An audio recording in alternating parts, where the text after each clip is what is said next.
നമസ്കാരം. അതിജീവനത്തിന്റെ പ്രതീക്ഷകളുമായി ഒരു ഓണക്കാലം കൂടിയെത്തി. അത്തം പിറന്നു കഴിഞ്ഞ് വീടുകൾക്ക് മുന്നിൽ ഇന്നലെ മുതൽ പൂക്കളങ്ങൾ ഒരുങ്ങി. ഇപ്പോൾ പെയ്യുമെന്ന മട്ടിൽ കർക്കിടക കരിങ്കാറുകൾ മാനത്തുള്ളപ്പോൾ തന്നെ ഇതാ അത്തം എത്തിയിരിക്കുന്നു. ചിങ്ങത്തിലെ ഓണനാളുകൾ കർക്കിടകത്തിലെ തുടങ്ങും. അത്തം തൊട്ട് 10ാം നാൾ തിരുവോണമെന്നാണ് പറയാറ്. ഈ 10 നാളുകളെ കർക്കിടവും ചിങ്ങവും പകുത്തെടുക്കുന്നത് അത്ര അപൂർവമല്ല.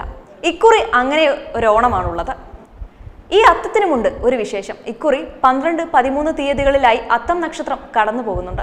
ഉത്രം നക്ഷത്രം വ്യാഴാഴ്ച രാവിലെ 8:54 വരെ മാത്രമാണുള്ളത്. വെള്ളിയാഴ്ച രാവിലെ 8:01 വരെ അത്തം നക്ഷത്രമാണ്.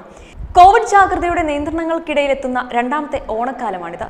പുത്തനുടുപ്പുകളും പൂപ്പൊലിമയും ഉത്സവാന്തരീക്ഷവും സദ്യവട്ടങ്ങളും ഒക്കെ നിറയുന്ന ഓണക്കാലത്തിൽ നിന്ന് ഏറെ വ്യത്യാസം. ഓണത്തിരക്കിൽ രോഗവ്യാപനം ഉണ്ടാകാതിരിക്കാനുള്ള ജാഗ്രതയിലാണ് എല്ലാവരും. ഓണത്തിനുണരുന്ന വിപണിയുടെ ഉന്മേഷത്തിൽ ഒരു വർഷത്തെ ജീവിതം പൊലിപ്പിക്കാൻ കാത്തിരിക്കുന്നവർക്ക് ഇക്കുറിയും നിരാശയാണ് ബാക്കി. അത്തം ദിനാശംസകൾ. അത്തം സൂര്യദേവന്റെ ജന്മനാളാണ്. അത്തം മുതലുള്ള എല്ലാ പൂക്കളങ്ങളിലും തുമ്പയും മുക്കുറ്റിയും പ്രധാന ഇനങ്ങളാണ്. ചിത്തിരപ്പൂക്കളത്തിൽ പ്രാധാന്യം വെളുത്ത പുഷ്പങ്ങൾക്കാണ്. ചോദ്യനാളിൽ പൂക്കളം മുക്കുറ്റിയാൽ നിറയണമെന്നാണ്.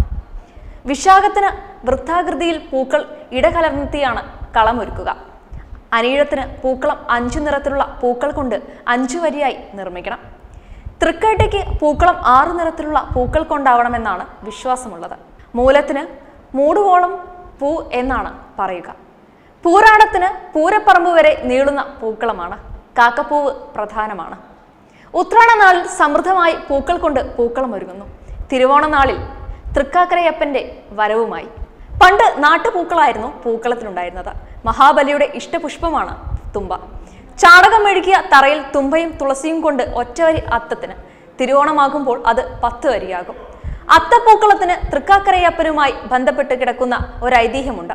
അത്തം മുതൽ തിരുവോണം വരെ തൃക്കാക്കരയപ്പന് എഴുന്നള്ളി ഇരിക്കുവാൻ വേണ്ടിയാണ് പൂക്കളം ഒരുക്കിയിരിക്കുന്നത്.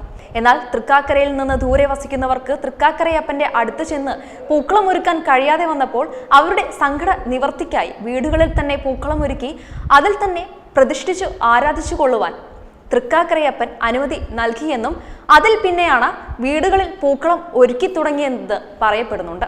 മഹാവിഷ്ണുവിന്റെ അവതാരമായ വാമനൻ ചക്രവർത്തിയായിരുന്ന മഹാബലിയെ പാതാളത്തിലേക്ക് ചവിട്ടിത്താഴ്ത്തിയതും തന്റെ പ്രജകളെ കാണാൻ വർഷത്തിൽ ഒരു ദിവസം ഭൂമിയിലേക്ക് എഴുന്നള്ളാൻ ചക്രവർത്തിക്ക് വാമനൻ അനുമതി നൽകിയെന്നും അതിൽ പ്രകാരം ചിങ്ങമാസത്തിലെ തിരുവോണ നാളിൽ എഴുന്നള്ളുന്ന മാവേലിയെ സ്വീകരിക്കാനായി പൂക്കളം ഒരുക്കുന്നതെന്നും കരുതപ്പെടുന്നുണ്ട്. വെബ് ഡെസ്ക് തത്വമൈ ന്യൂസ്.